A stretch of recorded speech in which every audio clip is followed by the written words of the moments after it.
করছি। তো রাস্তার দুই পাশে সবাই পার হবে একসাথে মনে হচ্ছে আর কি। আসলে এখানে যে বাংলাদেশের যে সিস্টেমগুলা দেখেন যে এই পাশেও সবাই সামনের দিকে অগ্রসর হচ্ছে, আবার ওই পাশেও সবাই সামনের দিকে আসছে, অর্থাৎ কে আগে যাবে একটা প্রতিযোগিতা আর কি। তো আসলে সিস্টেম যে সিস্টেমের কথা আমরা বলি, আর সিস্টেমটা দেখেন যে আসলে কে আগে যাবে কে পরে যাবে এটাই প্রতিযোগিতা। কিন্তু যার কারণে সবারই আসলে দেরি হয়ে যাচ্ছে, সবাই আগে যেতে পারছে না। যদি ক্রমান্বয়ে অ্যাকর্ডিংলি একটা সিরিয়াল মেনটেন করতো, সিরিয়াল মেনটেন করলে কিন্তু এই সমস্যাটা হতো না আর কি। দেখেন এই সাইডে সব রাস্তা টোটালি ব্লক, এবং ওই পাশেও সেম অবস্থা আর কি। তা আপনাদের আমি দেখানোর চেষ্টা করছি আর কি পরিস্থিতিটা আর কি। তা আপনারা দেখেন যে আসলে সিস্টেমটা আমরা আসলে জাতি হিসেবে কেমন আর কি, আমাদের অবস্থাটা কি।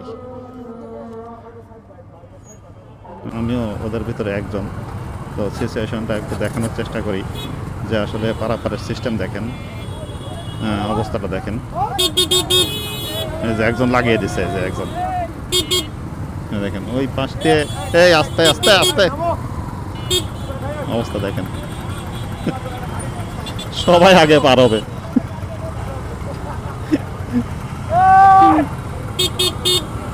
সিচুয়েশনটা দেখেন, যদি একটা ওয়ে দিয়ে সবাই একটা সাইডে, দেখেন অবস্থাটা। জাস্ট সিচুয়েশনটা একটু দেখানোর চেষ্টা করছি আর কি। দেখেন সবাই আগে পার হবে, কেউ কারোর ছাড় দেবে না, অবস্থা দেখেন। এই আর কি অবস্থা আমাদের। তো এই যে এইভাবে পার হওয়া লাগছে আর কি, রেল ক্রসিং এর এই অবস্থা আর কি।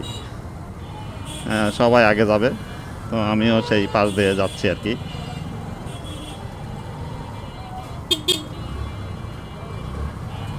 আসলে আমাদের উন্নতি কবে হবে, যে আমাদের এই সিচুয়েশন থেকে কবে যে বের হতে পারবো, এটা আসলে বলা বড় দুষ্কর। তো এই অবস্থা আর কি, এই যে বক্স চত্বর এবং কুষ্টিয়ার যে প্রাণকেন্দ্র যে কোর্ট স্টেশনের এই অবস্থাটা আপনাদের দেখানোর চেষ্টা করলাম। সামনে এই যে বক্স চত্বর আপনারা দেখতে পাচ্ছেন। তো দিস ইজ অল অ্যাবাউট। আপনারা ভালো থাকবেন, আর সম্ভব হলে চ্যানেলটা সাবস্ক্রাইব করবেন, এবং আমার পরিবারের সদস্য হয়ে যাবেন। তো দিস ইজ অল অ্যাবাউট। আল্লাহ হাফেজ।